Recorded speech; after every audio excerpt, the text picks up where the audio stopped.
Welcome everyone to our newest episode. This one's going to be interesting. I already feel it. Already know the name of it. Times of trouble. Today we are talking about what do we do in times of trouble? What the heck does it mean? What do we do? Um, Usually, if I look back into my past, times of trouble meant stress and anger and bitterness and all the things that I used to hold on to.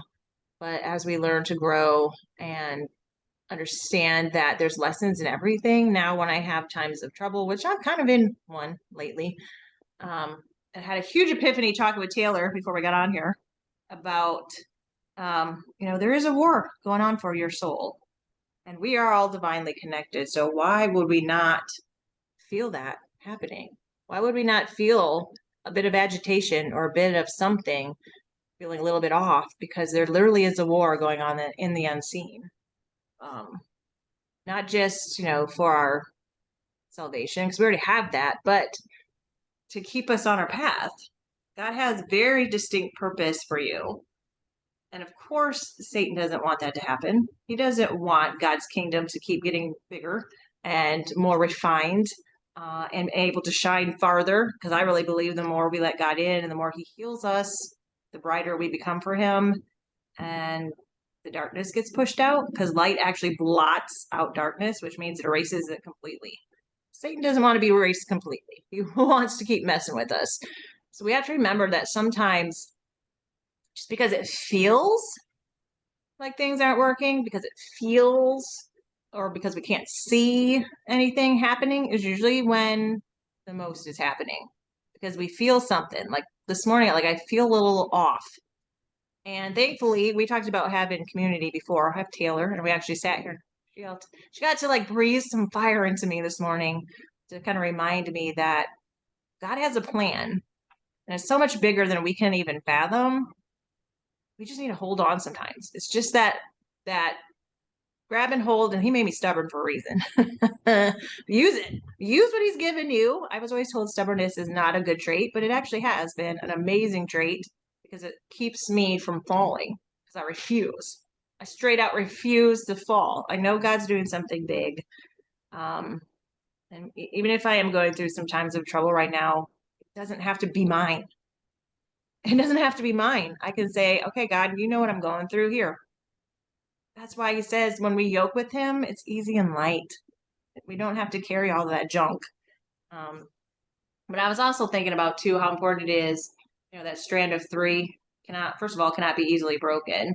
And so when I get to sit here and chat with Taylor, and God is here with us, we already have a strand of three, not easily broken. And so she kind of helped yank me back a little bit. Not that I was too far off, but I was starting to lean. She kind of pulled me back in.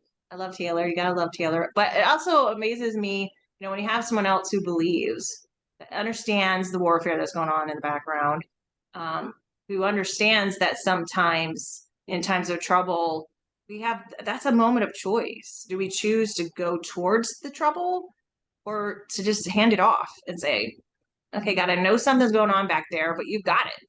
You've got this. I don't have to worry about it. I can, ease my soul because you've got a hold of it and I can let go of it and I can just trust that whatever's going on back there, when you're done fighting for me, I'm going to see something amazing. Because otherwise, you wouldn't be fighting so hard. Satan wouldn't be fighting so hard against what you're trying to give right now, or what's trying to be born, or what I'm trying to birth.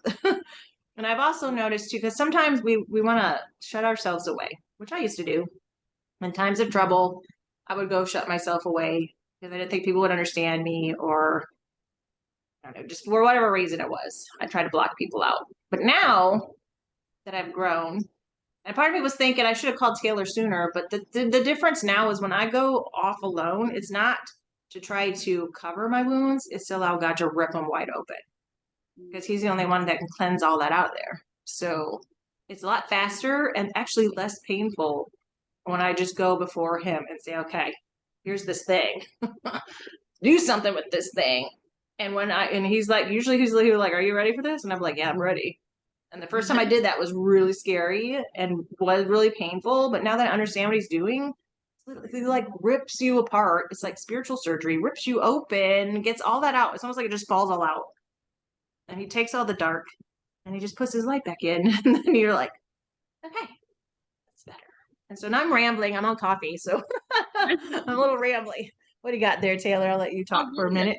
yeah, no, that's really good stuff, you know.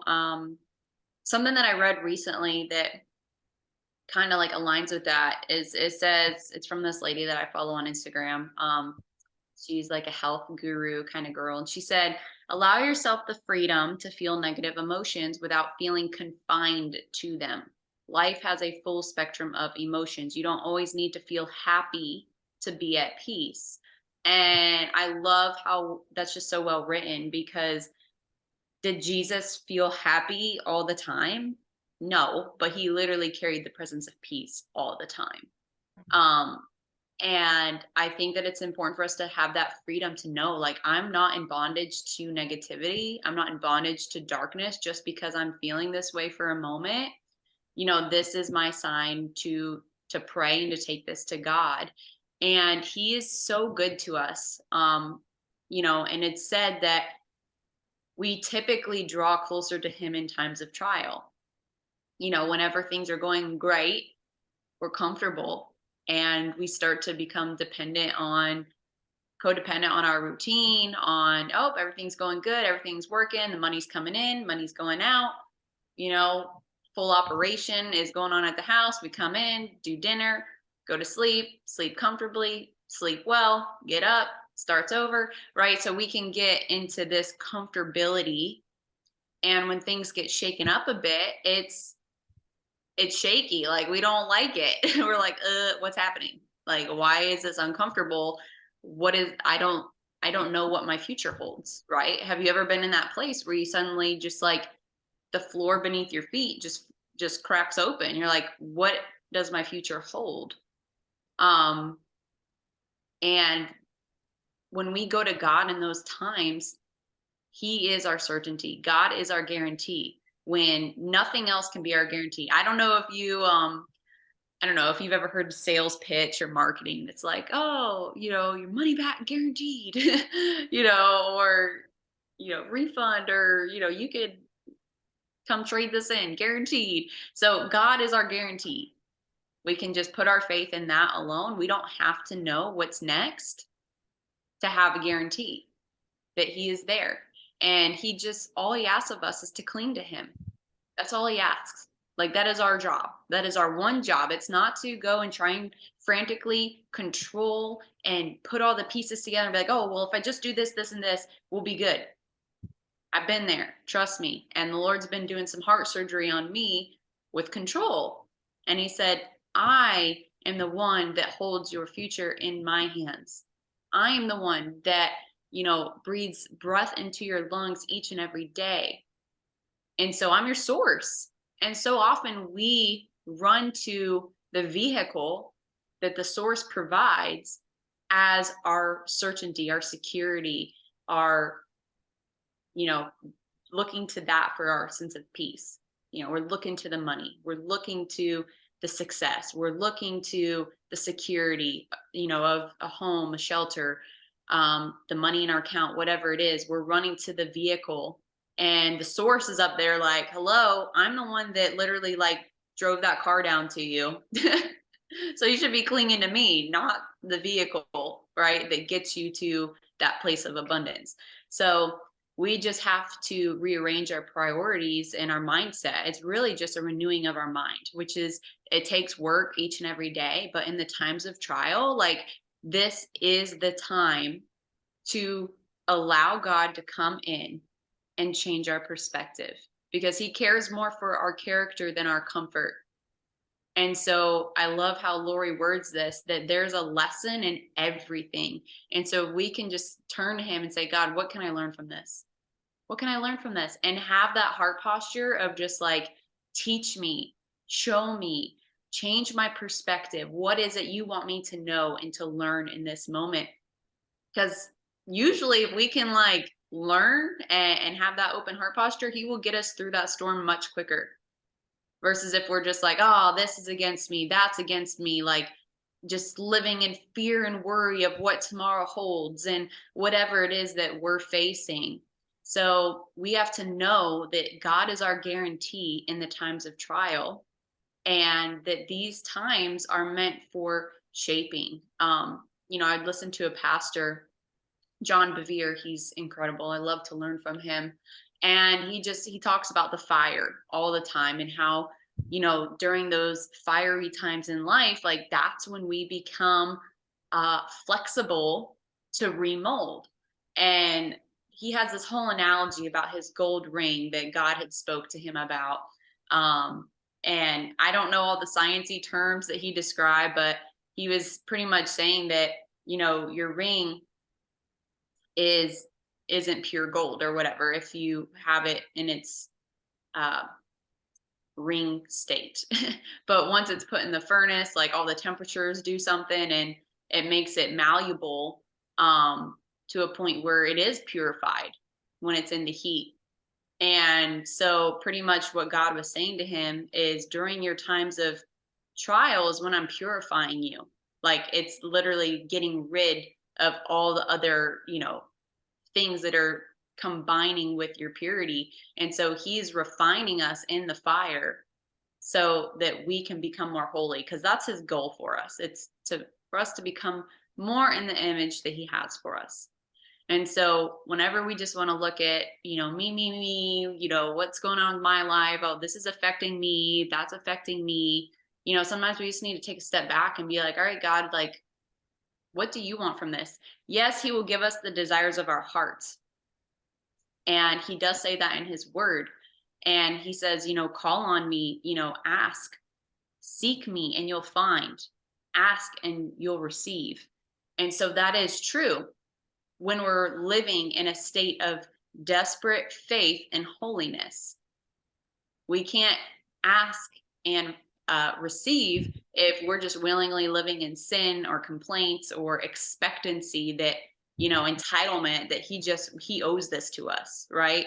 And so I think that it's important that we get our hearts in the right place, and he will respond, and he will be providing for us. He will take care of us.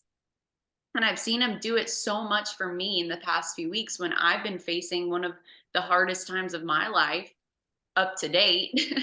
And I've just been in the midst of the uncertainty, in the midst of, the fear, the worry, my stomach just in knots, and all these feelings. I've just lifted my arms up to him and given it to him. I said, Lord, take these feelings from me. Take this worry from me. It is not of you. And you fill me with your peace. You fill me with your comfort. I know that you're going to make a way. I know you're going to protect me and my family. And he has done just that. He has come in the midst of all those feelings, in the midst of all the turmoil, and protected and provided. He's reassuring with scripture. I don't know if you guys get the alert on your Bible app, right? That says, oh, verse of the day. It just kind of pops up on your phone. Okay. Never have I literally had so many of them just pop up right when I need them. Like after I just asked for something or just prayed for something, had a good conversation with them, then the verse of the day pops up, and it literally like confirms our conversation. It confirms the feelings I'm feeling inside. Even if I haven't even said it out loud, he just like answers me. And in specific, a moment last week, I was praying for something so hard and specific. I'm like, Lord, like, my heart right now. You know what we're asking for right now. Like, please have your favor over us. And sure enough, the verse says, ask and you shall receive. Seek and you will find. Just pops up right after I prayed it. And sure enough, he answered. He answered the prayer that day. So he is so good to us, and he cares so much for us, and he loves us so much that he just wants a closer relationship with us. And sometimes these trials draw us to him, because we got to be refined. We got to get rid of the distractions, cut out all the crap that is literally hindering us from that union with him. Yep. I was picturing too a storm when you mentioned the storm. I was thinking about driving. When you're driving through the storm, you drive like right into it, which we usually don't. When we get times of trouble, we kind of like try to divert and we try to go around and we just make it take longer, like you were saying. So if we drive straight through the storm, we get through it faster when we go head on into it. But we can't just go head on into it by ourselves. That's why we got to draw near to God. Um, go straight to Him. You feel it. You feel the agitation. You feel the anger. You feel that something's not quite right. Those aren't times to go, oh no, woe is me. No, it's time to go, okay, God, I'm going to go drive right through the storm. I'm going straight to the eye of it. I want to get right on through it. Go to God and be like, what is this thing? What is going on right now? Is it me? Is it something I'm meant to learn? Did I do this? Am I now reaping what I have sown? Because we also have to sometimes remember, sometimes the storms are ours. Mm-hmm. God's like, go, don't do that thing. And then we go, I'll do it. And then, we get to reap the consequence of that. But that's still okay because you're like, oh, I did that thing. And that's the thing that I love the most. Well, one of the things I love the most. There's a lot of things I love about God, but He can take those consequences because we were sowing something. He was like, don't sow that. And then later we're like, oh my gosh, I'm so sorry. And He can stop the consequence. He can stop it. He can literally reach in and be like, okay, you already learned the lesson. You don't need the consequence on your head. I've had him come to me and divert me from places. Don't go there anymore. This is about to go through a whole bunch of turmoil. I remember that. It was a church. She's like, I don't want you to go to this church anymore because they're about to go through some serious turmoil and you've been through enough turmoil. I don't want you to also have to go through that. And so I was like, okay. I had a lot of people in my life tell me I was crazy, and that was weird. And then a few months later, people were messaging me going, oh, the things that are going down at church. And I was like, so we also have to listen because sometimes He's warning us and telling us, hey, don't go over to there because they're about to go through all these things. And yet we can be like, because I could have listened to all my friends telling me that, no, that's dumb. That's not right. I told church is going to go, nah, meh. And I could have kept going. And then I would have been in the midst of something that I didn't need to be in the midst of. So sometimes we have to let go, even when everyone else is telling us. It makes me think of Noah. When everyone else is thinking he's a crazy person, building an ark. What are you talking about? Why are you building this ark? It's not going to rain. Why do you need an ark? But we have to trust when we hear God, and we need to follow when we hear God. But also going back to the desires of our hearts, what is the first part of that verse? It's something about we need to worship God first, and then He'll give us the desires of our heart. We don't give them to ourselves because what we're desiring may not even be what's right for our heart. We get confused sometimes. We just want something because we want something without understanding the bigger picture. God knows the big picture. He knows our purpose. He knows that within us, because we are our purpose, that's when we feel the most fulfilled and the most loved and the most perfected is in those moments of striving in our purpose that we're created for. So when He says that He'll give us the desires of our heart, it's not about us giving us the desires of our heart because we don't always know. We don't always know this. We're wishy-washy people. Let's be honest. One minute we see somebody has something and we're like, ooh, I really would like to have that, but we don't know what they went through to get to that moment. So stay on your own little lane. You can peruse the sides and go, oh, that's interesting over there. God, is that something I need?